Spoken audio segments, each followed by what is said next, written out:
got some more upgrades for the axial smt10. So if you saw my other video, you know I put Proline Destroyer tires on with Brawler wheels, and I also fixed the body. It's had a Max D body with a bunch of chrome stuff, and I made it a lot better.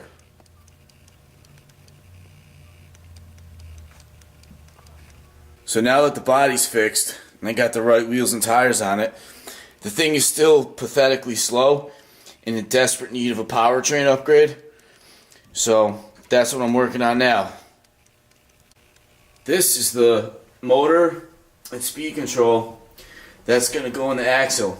So this is a Losi 10MT, and it's a great truck, but I have enough great trucks and I got way too much money tied up in these things, especially with over 200 clodbusters and like another 50 clodbusters waiting to be restored. And I got more on the way, so I don't really want to put up any more money in trucks or cars. And also I really want to buy a few more Armas because those things are awesome. So as much as I like this 10MT, it's broken. If you take a close look at the left rear shock, you'll see it's just kind of floating there. And this is a good truck. It's pretty inexpensive because it's just everything's plastic, but it's based on the Losi 10 platform, so upgrading it's really easy. But like I said, I got so much money already tied up in vehicles. I think I could take a bunch of the ones I already have, combine all the good parts, and make one really sweet truck. One I could, like, you know, jump and go fast and all that. So this is the powertrain upgrade. It's a dynamite motor. I don't know the exact term, but I mean this Losi rips, and I'm sure a lot of that has to do with the gear ratio. So I don't know how it's going to act in the axial, but it's definitely got to be way better than what's in there already. So I'm going to get to work. I'm ripping this thing apart and get this motor and speed control in the axial and see what happens. Alright, so I got both motors out. Got one out of the 10MT and the one out of the axial. And I ran into a little snag. So the motor on the left is from the axial, and one on the right is from the Losi. And if you look, the pinion's a different size. So this is the pinion for the Losi. And look at it on the axial motor. Fits on there like a hot dog in a barrel. So, not a big deal. Axle comes with two pinions. So I took the second pinion and just drilled it out. But that's easier said than done. I mean, you could do it with a hand drill, but you'll be there forever because it's hardened steel. So I actually took a ride to my shop, set it up in the lathe, and drilled it out that way. And we're good to go. We're back in business. So let's get these electronics installed. Motors in, speed control, all electronics in. There's nothing's really mounted secure yet. I got to make sure it works. Right there you can see the on-off switch just kind of, you know, floating in the breeze. But that's because I just plugged the battery in, and I'm going to try this thing right now. And let's see the motor. You can see it right there. Everything's in. So let's turn this thing on. I'll start with the radio that's on. Your guess is as good as mine on this one. That's a good sign. Steering. Forward. Reverse. Alright, we're in business. We now have Losi 10MT powertrain in this axial smt10. So hopefully everything goes good. We'll find out right now. Alright, I wanted to take this thing outside and test it out, but it's kind of late. I just realized that. My neighbors kind of don't like me enough as it is because I dug my whole backyard up and made a track. So every kid in the neighborhood comes over and turns my street into a dust cloud. So I'll just, I don't know, test this thing out. There's my workshop. And see, I'm in the rest of my basement here. I got my little weight room. See, there's a car right there. Well, it moves.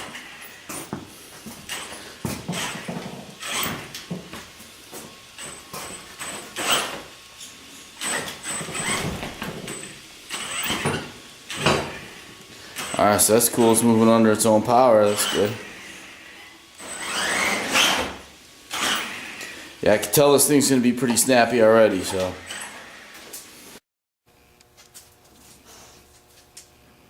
Alright, there it is. Project complete. And other than drilling out the pinion gear, this thing was a pretty easy swap.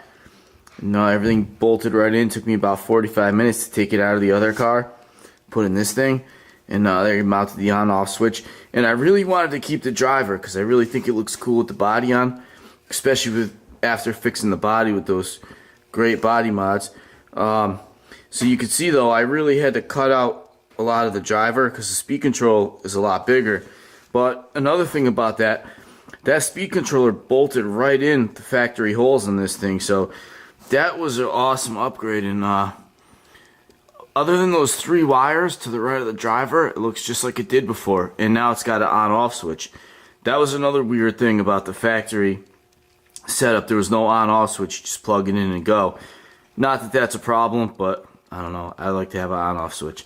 So yeah, like I said, it looks good. Went in there, that was a good upgrade. But still, I kind of feel bad about taking apart that 10MT because I know it's never gonna drive on its own power again, unless, you know, I give it to a good home and somebody rebuilds it. But still, it wasn't a waste of money because I paid $3.99 for that 10MT, and I ran it a few times, and I broke a shock and just parked it, and it's still like brand new. And for a good high quality speed controller and a brushless motor and all the connectors, you're gonna probably spend about that anyway. So I got to have fun. I got to see what the 10MT was all about. Broke it, had fun breaking it, and then took those awesome electronics, put it in this thing, and I'm gonna charge up a battery and take this thing for a ride, see how it goes. And I could already tell just by riding around in my basement that it's going to be way faster. And so yeah, we'll see. And maybe see if I could jump it a little bit, see how it handles that. I think this suspension is really in need of an upgrade too, but that'll be on the next video. So let's see what this thing's got.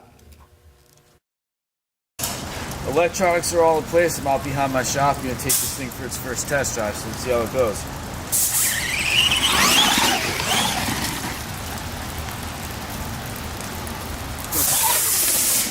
Well,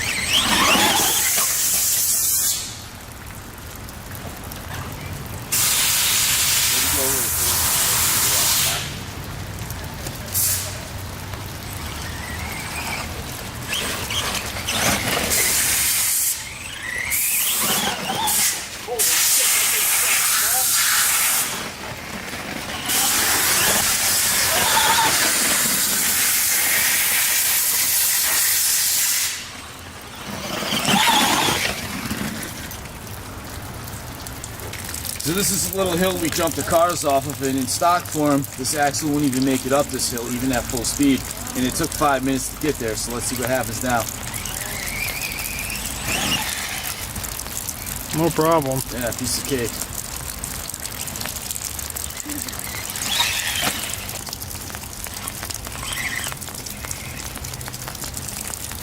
Since I just put this together, I don't want to speed on it too much, so we'll see a little bit.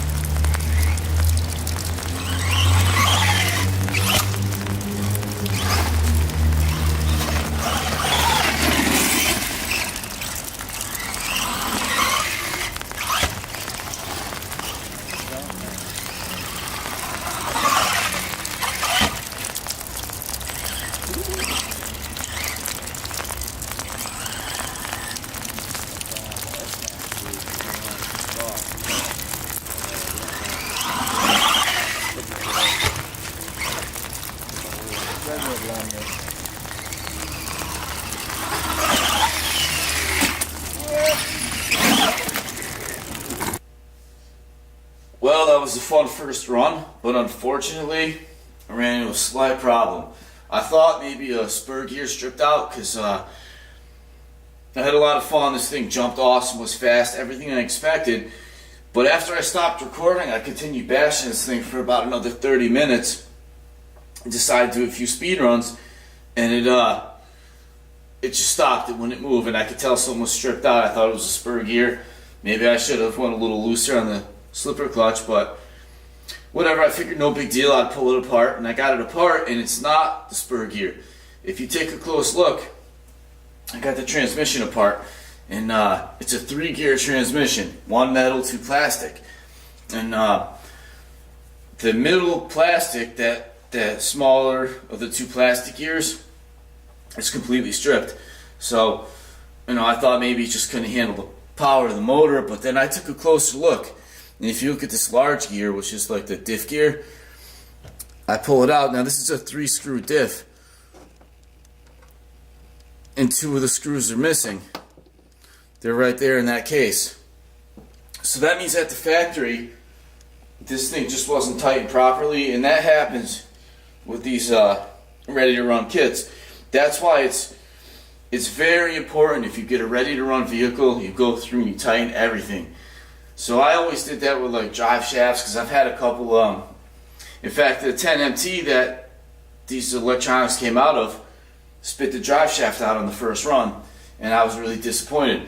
But it was just because it was loose. So, now when I get a ready-to-run kit, I would check the drive shafts, shocks, things like that.